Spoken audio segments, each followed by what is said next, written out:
예, 저희 소망교구 건축 공부 모임 시작하도록 하겠습니다. 화면 놓고 하고 있습니다. 네, 그 교환 다 갖고 계시죠? 네, 오늘 말씀 사무엘상 10장 1절부터 16절까지 말씀이고요. 네, 왕을 세우는 분은 하나님이시다라는 제목으로 말씀 살펴보도록 하겠습니다. 네, 사무엘상 10장 1절부터 16절까지 말씀을 저 여러분이 한 절씩 번갈아 가며 읽겠습니다. 저부터 읽겠습니다. 이에 사무엘이 기름병을 가져다가 사울의 머리에 붓고 입맞추며 이르되 여호와께서 내게 기름을 부으사 그의 기업의 지도자로 삼지 아니하셨느냐.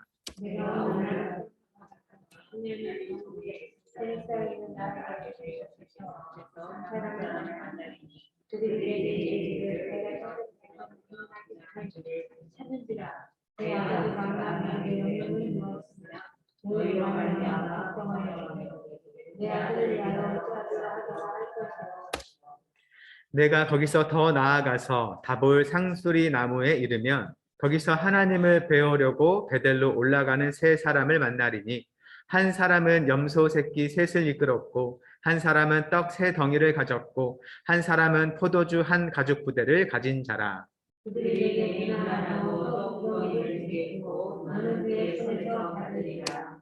그 후에 내가 하나님의 산에 이르리니 그곳에는 블레셋 사람들의 영문이 있느니라. 내가 그리로 가서 그 성읍으로 들어갈 때에 선지자의 무리가 산당에서부터 비파와 소고와 저와 수금을 앞세우고 예언하며 내려오는 것을 만날 것이요.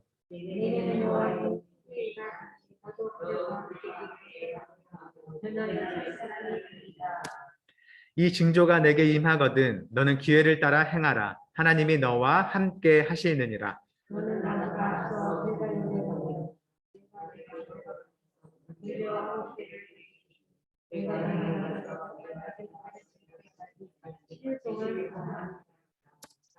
그가 사무엘에게서 떠나려고 몸을 돌이킬 때에 하나님이 새 마음을 주셨고 그날 그 징조도 다 응하니라.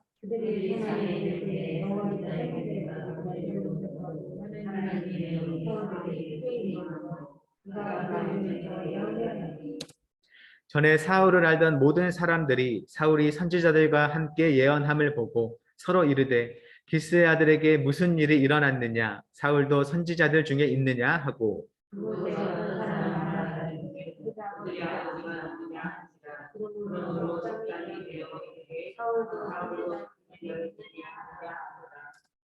사울이 예언하기를 마치고 산당으로 가니라.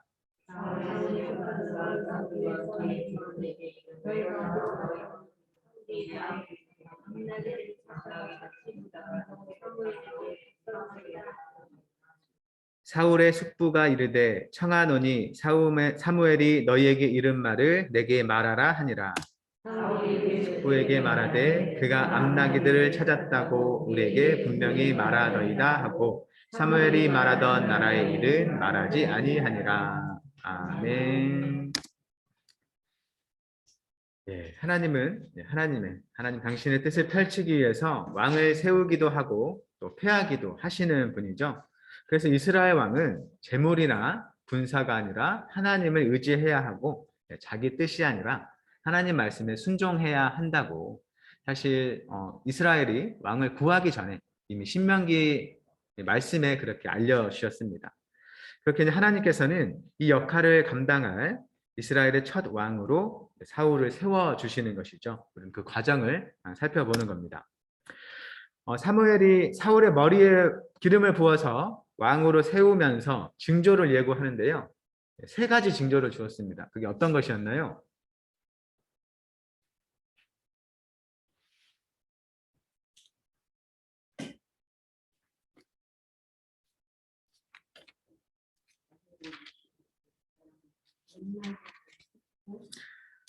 네, 그렇죠.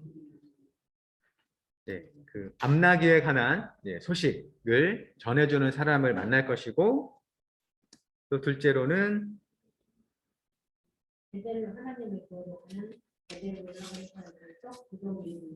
그렇죠. 또 하나님께 제사 드리러 가는 사람들을 만나가지고 그들에게서 떡 두 덩이를 또 얻게 됩니다. 세 번째는 어떤 건가요?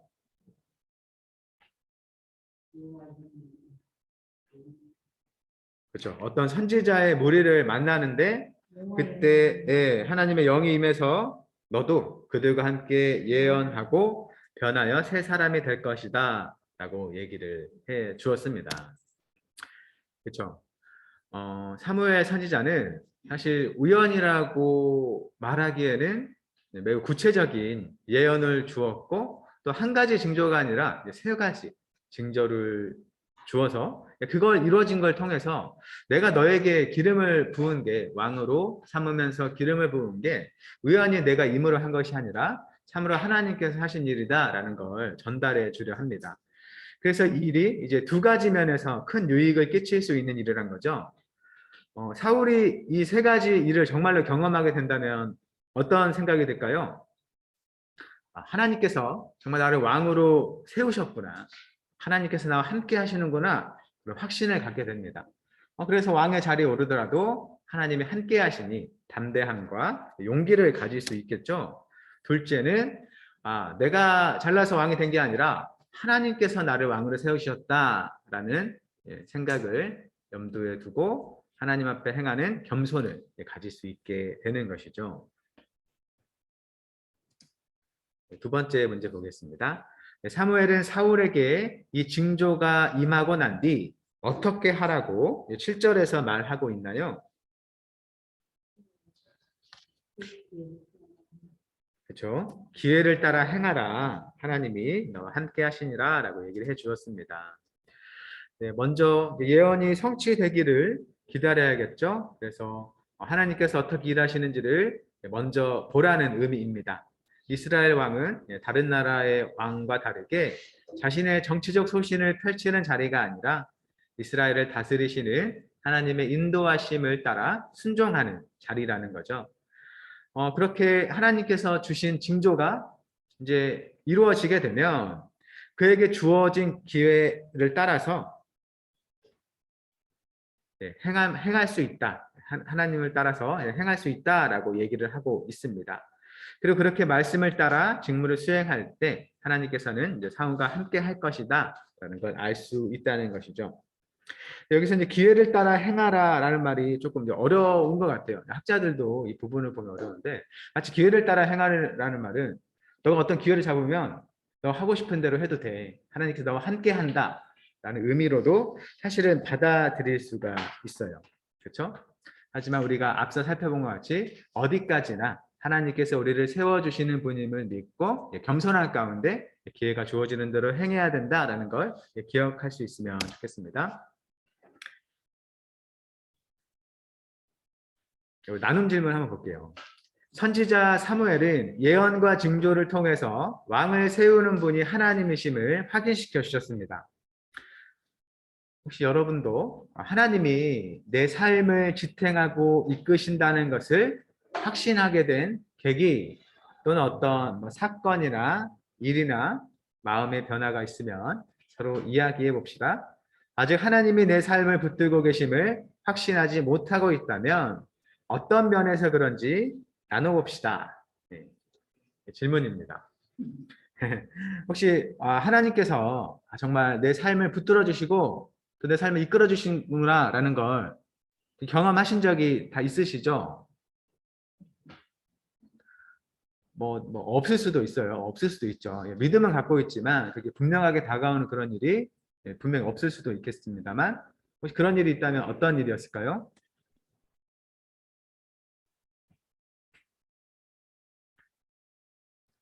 굉장히 좀 떨리시죠? 혹시 제가 지목을 할까 봐.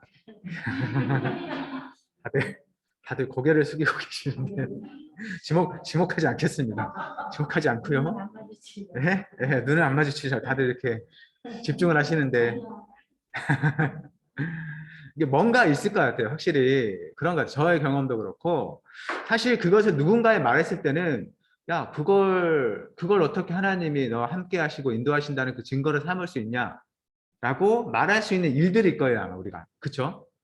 누구나 경험하는 일상의 일들을 우리는 경험하는데 거기에서 사실 이전에는 같은 일을 경험하고서도 알 수 없었던 어떤 마음의 변화, 마음의 감동, 이끄심을 느끼는 게 우리의 믿음이 아닌가 사실 생각을 해요. 사실 성경에 기록된 어떤 놀라운 일, 예를 들면 뭐 한강을 갔는데 한강이 갈라져요. 그 우리가 사람들도 할 수 없는 일이잖아요. 그런 걸 보면 아 진짜 하나님이 하시는구나라고 말할 수 있겠는데 우리 일상의 삶에서 일어나는 일은 사실 좀 그렇지 않습니다. 예, 작은 일이고 믿지 않는 사람들도 겪는 일들이에요, 사실. 또 막 기적처럼 꾸미고 싶은 마음도 있겠지만 이거 하나님이 하신 일이야라고 말하고 싶은 마음 때문에 뭔가 좀 과장하고 싶고 그런 마음이 들 수 있겠지만 사실 들여다보면 뭐 병이 낫는 어떤 신기한 일이 있을 수는 있어요. 있으니까. 근데 보통은 의사를 통해서 약을 통해서 낫게 돼요. 하지만 우리 그걸 통해서도 하나님께서 나를 낫게 해주셨구나라는 그런 메시지를 사실 마음 깊은 곳에 받는 거죠. 우리 그걸 믿음으로 우리가 고백하는 거고요. 믿지 않는 사람과의 차이는 그 같은 것을 보고도 하나님의 일하심으로 보느냐, 일하심으로 보지 못하느냐라는 차이가 있겠지만 우리는 분명 그 안에서 그 일이 하나님께서 나와 함께 하시는 증거구나. 나의 삶을 알지 못하시지 않고 아시고 이끄시는구나라는 걸 우리는 경험하게 됩니다. 그런 것들이 우리 삶에 아마 큰 경험을 있으신 분도 있고 간간히 작게 경험하시는 분도 있겠지만 우리가 참 추구하고 지향해야 할 삶은 우리가 경험하는 작은 것들에서도 하나님의 손길, 하나님의 돌보심, 인도하심을 발견하는 것이죠. 우리가 하나님이 창조주시고 우리 구원하시고 우리를 인도하시는 분이라는 걸 믿는다면 사실 내가 살아가고 있는 이 모든 터가 하나님이 만드신 것이잖아요. 물론 한영교회 건물 그때 뭐 건축업자들 또 일하시는 분들이 세운 곳이긴 해요. 하지만 우리의 고백은 하나님께서 이곳에 우리가 함께 모여서 예배할 수 있고 모임을 할 수 있게 만들으셔서 우리가 이곳에서 즐거운 은혜로운 모임을 가지는구나 라고 이제 우리는 고백을 하는 거죠. 예, 그런 우리 일상의 삶에서 하나님의 함께하심 또 인도하심을 발견하는 우리 삶이 됐으면 좋겠습니다. 네, 두 번째로는요. 사무엘은 사울에게 먼저 말씀의 성취를 확인한 뒤에 직무를 수행하라고 명령을 했죠. 아무리 왕이라도 하나님의 백성은 말씀을 따라 살아야지 그가 말씀보다 앞서서는 안 되기 때문입니다. 아마 이런 경험도 있으실 거예요. 원래 가졌던 생각이나 계획을 바꾸고 하나님의 말씀에 순종한 경험 서로 이야기해 봅시다라는데요. 이게 좀 어려울 수 있죠. 하나님의 말씀에 순종한 경험이 아니더라도 여튼 내가 원래 계획했던 것들이 바뀌는 일들이 분명 우리 삶에는 있었을 거예요. 어떤 일들이 있었을까요?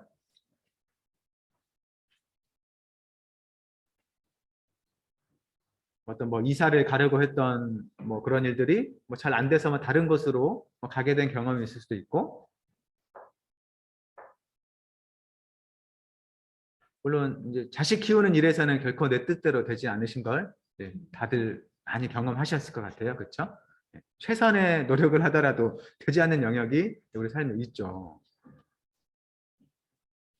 그러니까 우리가 원래 가졌던 생각, 계획이 바뀌는 일은 정말 많을 거예요. 많은데 그 안에서 이게 하나님께서 이렇게 바꿔서 인도하시는 것인가 라는 걸 분별하는 건 참으로 어렵겠지만 그런 일들 속에서 우리가 기억해야 하는 것은 참 내 삶의 주인이 내 삶의 인도자가 내가 아닐 수 있겠구나라는 걸 생각해야 한다는 거죠.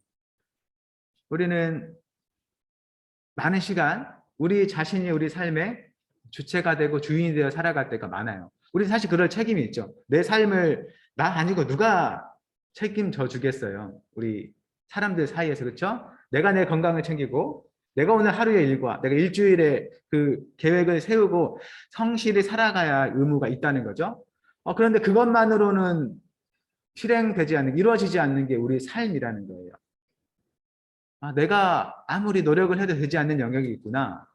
그때 우리가 생각해야 될 건, 이 세상을 정말로 다스리시는 분, 그리고 나보다 나를 더 잘 아시고 사랑하시고 세상 모든 걸 잘 아셔서 인도하시는 분이 계시는데 그분을 의지하겠구나라는 마음을 가지는 게 우리에게 필요한 마음이겠습니다. 우리는 그래서 우리가 삶의 중심이 아니라 좀 하나님을 중심에 두고 살아야 한다는 것을 때때로 이제 경험하고 알아야 된다는 거죠. 예를 들면 뭐 사업을 엄청 성공했거나 자기의 영역에서 굉장히 많이 높은 곳에 올라간 분들은 좀 그럴 수밖에 없을 것 같아요. 자기가 했더니 다 되는 거예요. 그렇죠? 자신의 성공의 경험이 있어요. 그러니까 다른 사람들에 대해서도 열심히 하면 돼라고 자신 있게 말할 수 있지만 그 사람조차도 나중에는 실패할 수가 있고 많은 사람들이 그런 것을 경험하지 못하는 사실 그런 삶을 살아갑니다. 그럴 때 우리가 필요한 건 좌절하는 게 아니라 우리 인생을 이끄시는 정말 하나님이 계시는구나. 그리고 그 하나님을 따라 살아야겠다라는 마음을 가지는 게 중요한 것이겠습니다. 다음 질문 넘어갈게요. 네, 사무엘의 예언이 응하고 사울에게 하나님의 영이 크게 임합니다. 구절을 보면 사울이 사무엘에게서 떠나려고 몸을 일으킬 때 하나님은 사울에게 무엇을 주셨나요? 그렇죠. 새 마음을 주셨다라고 얘기를 합니다. 사실 뭐 그 징조가 응하기도 전에 먼저 새 마음을 주셨어요. 하나님께서 이 상황에 대해서 새롭게 볼 수 있도록 새 마음을 주셨다라고 얘기를 하고 있습니다. 아마 사울이 새 마음을 받은 것은 그에게 여호와의 영이 크게 임하였기 때문이다라고 이제 설명해서 해주고 있죠. 사울이 그가 부름받은 왕의 사명을 충직하게 수행하기 위해서는 성령의 충만한 역사와 더불어서 또 마음의 변화가 필요했다라고 볼 수 있습니다. 바꾸어 말하면 사울이 앞으로 왕으로서 가장 힘써야 하는 부분도 바로 이 두 가지라는 것이죠. 성령께서 함께 하셔서 역사해 주시고 또 그의 속사람이 변화되기를 하나님 앞에 계속해서 구하는 일이어야 한다는 거예요. 이 두 가지를 잘 지킨다면 하나님께서 사울과 함께 하시면서 그를 통해서 하나님의 일들을 이루어 가실 것이라는 것이죠. 하지만 사울이 나중에 어떤가요? 넘어지죠. 넘어지죠. 하나님의 영을 구하지 않고 나중에는 자기 앞날을 위해서 점을 치는 여인도 찾아가기도 하고 그렇죠. 자기의 마음이 새롭게 변화되기를 구해서 해야 되는데 다윗을 향한 시기와 질투의 그 마음을 버리지 못하고 계속해서 멸망으로 향하는 그런 모습을 보여줍니다. 그래서 사울의 이야기 굉장히 좀 안타깝죠. 처음에 보면 굉장히 겸손한 모습이고 왕의 자리를 좀 거절하고 싶어하는 그런 모습을 보여요. 하지만 그 자리에 올라가서 몇 번의 승리와 몇 번의 성공을 맛보다 보니까 자기가 하고 싶은 대로 살고자 하는 정말 자기가 하나님도 없이 자기가 왕이 되고자 하는 그런 마음으로 가득 채워지는 그런 모습을 봅니다. 그래서 사울을 볼 때 어쩌면 우리를 부르신 이 믿음의 삶의 자리, 우리가 이것을 통해서 많은 은혜를 받고 또 구원 얻었다고 말하지만 그 자리에 있으면서도 우리가 하나님과 함께 하기를 또 게을리한다면 또 거절한다면 우리도 사울이 보여줬던 모습과 같이 갈 수 있겠다. 그렇기 때문에 우리도 성령 하나님께서 함께 하시고 인도해 주시길 구하고 또 우리의 마음이 계속해서 주님 안에서 새로워지기를 구해야겠다라는 걸 생각합니다. 우리가 어떤 하나님 말씀 없이 하나님 앞에 회개나 반성 없이 살아간다면 우리 마음은 사실 그냥 계속 이렇게 피폐해지고 날카로워지고 더러워지는 것 같아요. 그렇죠? 이 세상을 살아가면서 겪는 많은 일들이 우리 마음을 힘들게 하기 때문에 그러는데 우리가 하나님 앞에서 우리 마음을 갖고 가는 데에 계속 힘을 쓸 수 있기를 바랍니다. 두 번째 질문 보겠습니다. 사울이 선지자의 무리를 만났을 때 그에게 어떤 일이 일어나나요? 10절을 보면 그렇죠. 하나님의 영이 사울에게 크게 임했고 그래서 그가 그들 중에서 예언을 했다라고 얘기를 합니다. 신기한 일이죠. 사울이 성령에 사로잡혔을 때 그는 마치 선지자처럼 예언을 하기 시작했습니다. 성령께서 역사하실 때 일어나는 가장 중요한 일이 말씀의 역사구나라는 걸 생각해 볼 수 있어요. 하나님의 뜻이 무엇인지를 그 안에 알게 하시고 또 그것을 말하게 하신다라고도 볼 수 있겠죠. 그래서 사도 바울도 믿음의 싸움을 위해서 하나님의 전신갑주로 무장하라는 말씀을 전했었습니다. 성령의 검, 곧 하나님의 말씀을 가지라라고 명령을 하셨죠. 그래서 성령은 우리가 말씀을 올바로 알도록 도우시고 또 말씀을 전할 능력과 힘을 주시는구나라는 걸 우리가 기억하면서 어떤 말씀 앞에 서든지 간에 성령께서 함께하면서 우리를 잘 가르쳐 주시고 또한 그 말씀이 내 안에만 머무는 게 아니라 나의 삶으로 나의 손과 발로 나타낼 수 있도록 인도해 주시기를 구하는 그런 마음이 우리에게 늘 있기를 바랍니다. 세 번째 문제죠. 사울은 사무엘과의 일에 대해 묻는 숙부에게 뭐라고 대답합니까? 16절에 보면 나와 있죠.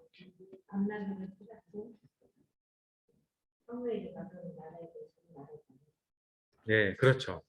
아버지가 잃어버린 암나기를 잘 찾았다라고 말은 했지만 사무엘이 그에게 와서 왕으로 기름 부은 일에 대해서는 그 이스라엘 나라에 관한 일은 말하지 않았습니다. 예, 사무엘은 그때 제사장이고 또 선지자고 또 사무엘도 사사였어요. 그렇죠. 우리가 사무엘을 생각할 때 사사인가? 이제 사사기에 들어있지 않으니까 생각할 수 있는데 사사라고 사무엘상을 말하고 있는데 그 사무엘은 이스라엘에서 가장 유력한 인물이죠. 예, 뭐 제사도 드리고 여러 가지 일도 하지만 또 블레셋과의 전쟁에서도 승리할 수 있도록 그렇게 이끌었던 굉장한 중요한 인물입니다. 그런데 그런 사무엘이 사울에게 왕으로 삼는 기름을 부었다는 건 또 예언과 징조까지 완전하게 보여줬다는 건 사실 다른 사람들에게 자랑하고 싶은 마음이 많이 생겨날 그런 일입니다. 그런데 사울은 확실한 때가 이를 때까지 또 침묵을 지키는 신중한 태도를 보여주었다는 것이죠. 사실 그 마음이 실제로 어땠는지 우리가 분명히 알 수는 없어요. 그렇죠? 성경에 그것에 대해서 그대로 다 말해주진 않습니다. 사실 보는 사람마다 사울이 왜 이때 말을 하지 않았을까? 여러 해석이 가능해요. 사실 이제 뒤에서 보면 제비뽑기를 해서 왕을 이제 세우잖아요. 그때도 뭐 진보다리 뒤에 숨어 있었다는 걸 보면 뭔가 좀 그 왕의 자리에 서는 게 좀 두려웠던 마음도 있을 수 있겠다. 그렇죠? 그럴 수도 있겠고 혹은 또 숙부가 아마 말하기를 그 아브넬이라는 또 장군이 되거든요. 나중에 보면 그 아브넬이다라고 하는 말이 있으면 보면 아마 그 숙부의 성격이 조금 되게 약간 대장부답고 뭔가 좀 힘센 용사 같은 사람이라면 자기가 왕이 된다는 말을 하기가 좀 조심스러웠을 수도 있죠. 자기 어떤 위협을 당할 수도 있으니까 여러 가지를 해석해 볼 수 있겠지만 우리가 보는 이 설명에서는 사울의 겸손함과 진중함을 또 볼 수도 있다라고 하는 겁니다. 이게 이제 하나님께서 그에게 새 마음을 주신 것과 무관하지 않을 것이다 라고도 볼 수 있는 것이죠. 마지막 말씀입니다. 하나님의 영이 크게 임할 때 하나님의 일이 일어납니다. 그래서 성경은 우리에게 성령의 충만함을 받으라고 명령하는데요. 성령으로 충만해지려면 어떻게 해야 하는지, 삶에서 성령의 충만함을 어떻게 경험하는지를 나눠봅시다. 라고 하죠. 성령으로 충만해지려면 어떻게 해야 할까요?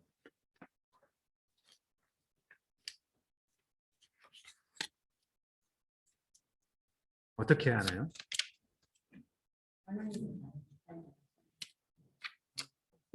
그렇죠. 하나님을 나의 주관자로 중심으로 삼는 것. 또 어떤 게 있을까요?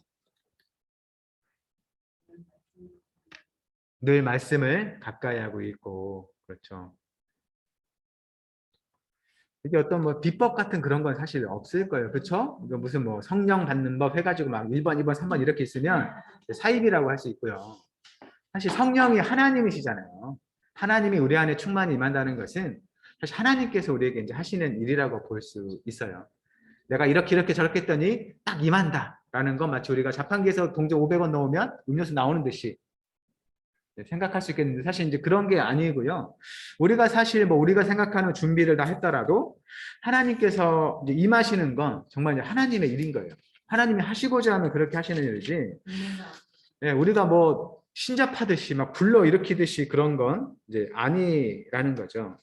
하지만 우리가 생각할 수 있는 건 베드로전서 2장 38절에 보면 이런 말씀이 있어요. 베드로가 이르되 너희가 회개하여 각각 예수 그리스도의 이름으로 세례를 받고 죄 사함을 받으라. 그리하면 성령의 선물을 받으리니. 베드로가 말했던 그때 예수가 주님이고 그리스도야라고, 야, 니들 십자가 못 박아 예수가 사실 하나님이 보내신 그리스도였어라는 충격적인 말을 할 때 사람들 엄청 놀랐잖아요. 우리가 그리스도를 십자가에 못 박았구나. 엄청 놀랐어요. 그때 그래도 그들에게 베드로가 해줬던 말이 너희가 회개하고 예수님의 이름으로 세례를 받고 죄 사함을 받아. 그러면 너에게 성령이 임할 거야 라고 약속을 줍니다. 이것도 어떤 법칙으로 말할 수는 없겠지만 어쨌든 성령의 충만함, 성령의 함께함을 위해서 앞서 우리에게 행해져야 하는 것은 우리가 하나님 앞에 정말 회개하는 마음, 내가 하나님 앞에 서 있는 죄된 자리에서 돌이켜서 하나님을 향한 그 마음과 자세가 필요하겠고, 세례를 받는다는 건 사실 여러 의미가 있기 때문에 우리가 이제 그 회개에도 좀 포함될 수 있는 그런 의미예요. 그리고 죄 사함을 받으라. 이것도 회개와 비슷한 거죠. 우리가 하나님 앞에 회개할 때 용서해 주신다는 약속이 있기 때문에. 그래서 우리가 성령의 충만함을 입어서 살아가기 위해서 필요한 건 일단 나의 죄에서 돌이키고 하나님을 향하는 것, 그게 필요하겠다. 그렇게 우리에게 하나님을 향할 때 하나님의 때에 따라서 하나님의 의지에 따라서 성령께서 우리와 함께 하셔서 인도해 주신다라고 우리가 알 수 있겠습니다. 이것조차도 우리가 어떤 법칙으로 말하는 건 굉장히 이제 오만한 그런 생각이고요. 그래서 우리가 하나님 앞에서 그러한 모습을 가지며 살아갈 때 우리가 함께 하시면서 인도하심을 우리에게 때때로 알게 하시고 경험하게 하신다라는 걸 기억했으면 좋겠습니다.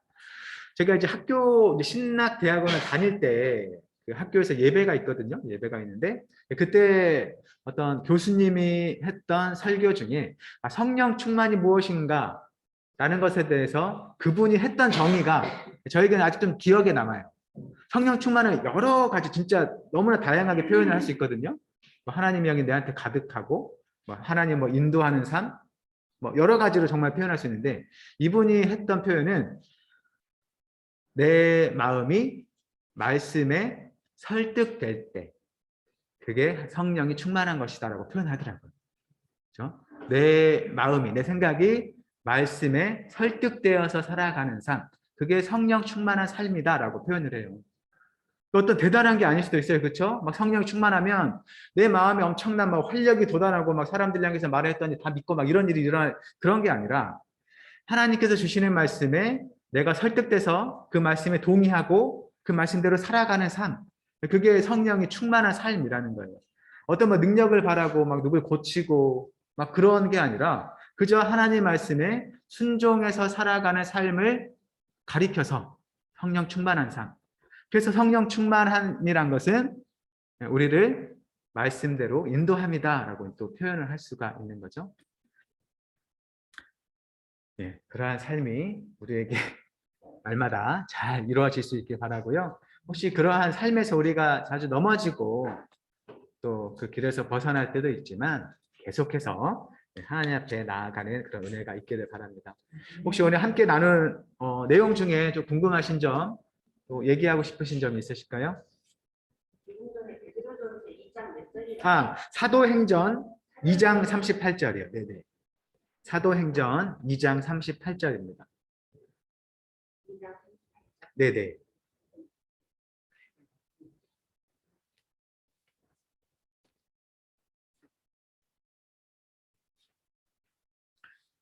아직은 아마 구역끼리 이렇게 모이는 게 쉽지 않으시죠. 지금 코로나도 사실 끝난 게 아니고 지금도 굉장히 많이 나오는 상황이고 날씨도 점점 더워져 가는 그런 상황에 모이기 힘드시겠지만 하여튼 제가 바라는 건 담임 목사님이 오늘 말씀해 주신 것처럼 우리 구역장님들이 먼저 잘 세워져서 건강히 잘 계시면서 구역 내에 있는 분들을 또 잘 돌봐주시고 그렇게 차차 구역 모임이나 구역원들도 잘 세워나갈 수 있기를 바랍니다.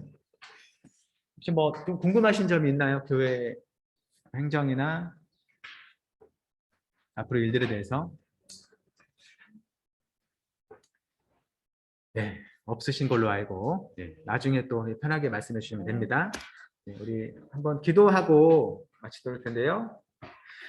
우리 함께 나눈 말씀을 기억하면서 하나님이 내 삶을 지탱하고 계심을 신뢰하며 하나님의 말씀을 따라 살게 하소서. 또 우리 공동체를 위해서 성령의 충만함으로 사명을 충성스럽게 감당하는 공동체가 되게 하소서. 이 두 가지 기도 제목으로 짧게 기도하고 제가 마치는 기도로 모임 마치도록 하겠습니다. 기도하겠습니다. 사랑하는 하나님, 주님께서 우리 삶 가운데 함께 하셔서 참으로 우리를 지탱해 주시고 우리를 인도해 주심을 우리가 믿습니다. 하나님, 사울이 왕으로 세워진 그 일이 하나님께서 행하신 이름을 그가 생각하며 겸손하게 그 모습을 보였듯이 우리가 주의 자녀로 주의 백성으로 부름받은 일도 하나님께서 우리에게 은혜 베푸사 행하신 일들을 우리가 생각하며 오직 겸손함으로 나의 삶을 하루하루 믿음으로 살아가게 하여 주옵소서. 하나님께서 참으로 사울에게 새 영을 부어 주셔서 그가 그 영을 따라 예언하는 모습을 봅니다. 주께서도 우리에게 성령을 주셔서 그 말씀으로 충만케 하시는데 그 말씀을 따라 살아가고 우리가 참으로 그 말씀에 하신이 되어 살아가는 은혜가 우리에게 있게 하여 주옵소서. 우리 공동체가 주님의 영의 충만함을 잊기를 원합니다. 우리에게 맡겨주신 삶과 그 모든 삶을 충성스럽게 감당하는 우리 한영교회가 될 수 있도록 주여 도와주시고 무엇보다 이 자리에서 함께 주의 말씀을 나누고 생각을 나누는 우리 교육장님들이 하나님 앞에 든든하게 세워져서 맡겨진 일을 잘 감당하며 나아갈 수 있도록 주여 도와주옵소서.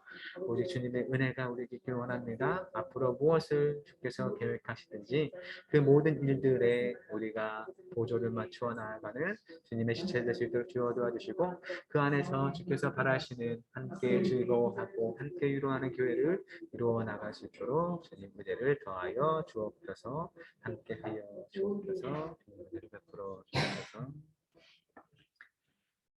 사랑의 하나님, 오늘도 구역 건찰 공부 모임 허락하여 주셔서 또 여러 구역장, 부구역장님들과 함께 하나님 말씀 나누게 해주시니 감사를 드립니다. 하나님, 참으로 사울을 주께서 왕으로 선택하셨고 그를 부르시고 세우시는 일들을 볼 때에 우리가 살아가는 삶이 그저 내 손에 달려있지 않고 하나님 손에 달려있음을 생각합니다. 우리가 어느 자리에 있든지 무엇을 하든지 하나님께서 그 모든 일들 가운데 간섭하셨고 그 일로 불러주셨음을 믿으며 우리가 그 자리에서 하나님을 신뢰하고 하나님의 말씀을 따라 잘 살아갈 수 있도록 주여 도와주옵소서. 하나님 앞에 살아가는 것이 참으로 우리의 힘만으로는 쉽지 않기에 오직 성령 하나님께서 우리 가운데 충만하셔서 우리 삶을 인도하여 주시기를 원합니다.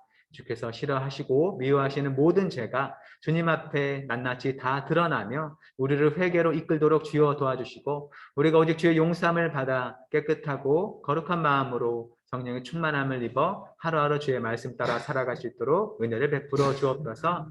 그렇게 주의 성령으로 충만한 우리 구역장, 부구역장님들 모든 구역원들이 되어서 참으로 이 교회를 주님께서 보시기에 사랑스럽고 아름답게 참으로 함께 즐거워하고 함께 위로하는 교회로 잘 세워나갈 수 있도록 주여 도와주옵소서. 오늘 또 이 자리에 나와서 하나님 말씀 나누는 모든 구역장, 부구역장님들을 하나님께서 복을 내려주시고 이들의 모든 삶을 주께서 돌봐주시고 또한 인도하여 주시길 원합니다.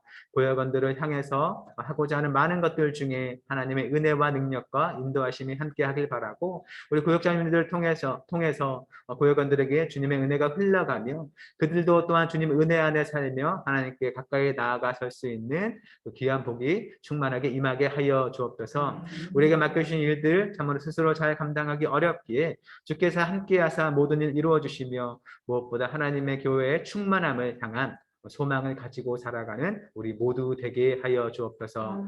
오직 우리 교회에 주께서 무엇을 계획하시고 생각하시든지 그 모든 일들에 우리가 감사와 믿음으로 참여하며 이 한영교회를 주님 앞에 건강하게 세워나가게 하옵소서. 오늘도 우리에게 귀한 시간 주시님에 감사드리오며 예수님의 이름으로 기도드립니다. 아멘. 하늘에 계신 우리 아버지의 이름을 거룩하게 하시며 아버지의 나라가 오게 하시며 아버지의 뜻이 하늘에서와 같이 땅에서도 이루어지게 하소서. 오늘 우리에게 일용할 양식을 주시고 우리가 우리에게 잘못한 사람을 용서해 준 것 같이 우리 죄를 용서해 주시고 우리를 시험에 빠지지 않게 하시고 악에서 구하소서. 나라와 권능과 영광이 영원히 아버지의 것입니다. 아멘.